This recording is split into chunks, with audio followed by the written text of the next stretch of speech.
की मुळामध्ये मिलिंद नार्वेकर हे माझे अतिशय जवळचे मित्र आहेत.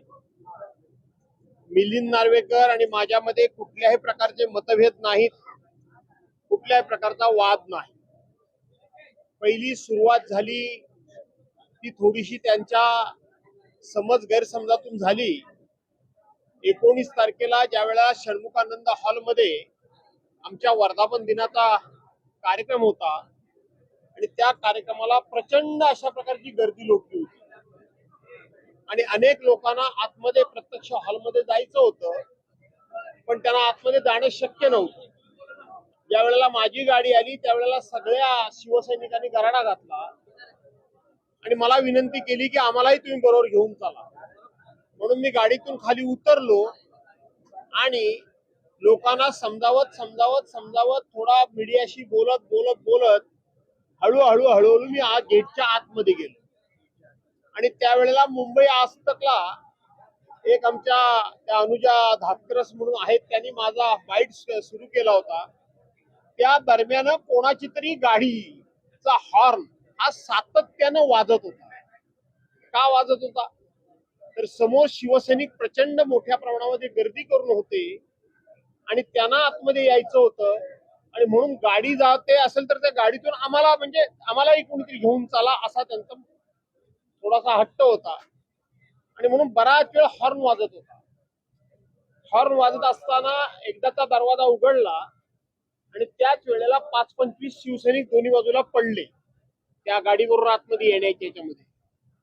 आणि म्हणून मी सहज नॅचरली विचारलं कोणाची गाडी, तर त्या मॅडम म्हणाल्या नार्वेकरांची गाडी.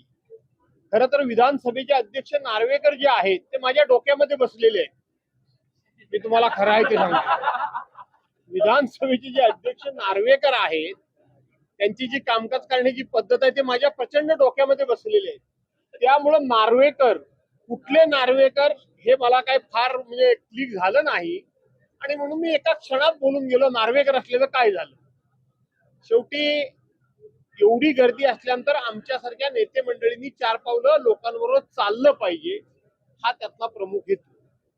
आणि म्हणून त्यानंतर नार्वेकरांना मला वाटतं ते कोण नार्वेकर हा शब्द लागला. नार्वेकर ह्यांना मी कणखर समजतो. नार्वेकर ह्यांना मी खूप अशा पद्धतीचे सगळ्या पक्षातल्या लोकांशी खूप चांगले संबंध आहेत नार्वेकरांचे, हे जग जाहीर आहे. त्यामुळं नार्वेकरांची गाडी समजून मी विधान केलेलं नाही, कारण ते माझे मित्र आहेत.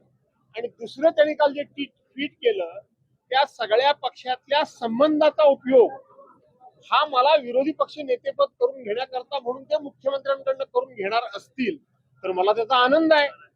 कारण त्यांनी म्हटलंय की मुख्यमंत्र्यांनी लवकरच करावं विरोधी पक्ष नेता, आणि मला विरोधी पक्ष नेता न केल्यामुळं काहीतरी कोणाला तरी त्रास होतोय.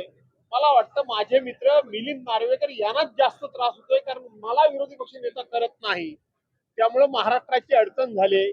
हे सगळ्यात जास्त माझे मित्र मिलिंद नार्वेकर यांना जाणवतंय, याचा मला आनंद आहे.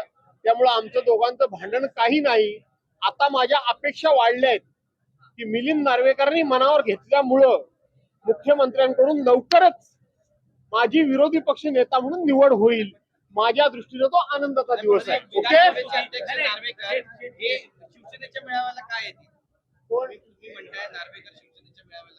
नाही, शिवसेनेच्या मेळाव्याला ते नार्वेकर काय येतील तसे मिलिंद नार्वेकरच एकटे नार्वेकर आहेत का? अनेक नार्वेकर असू शकतात, पण माझ्या डोक्यामध्ये फक्त राहुल नार्वेकर बसलेले आहेत, हे मी पुन्हा सांगतो.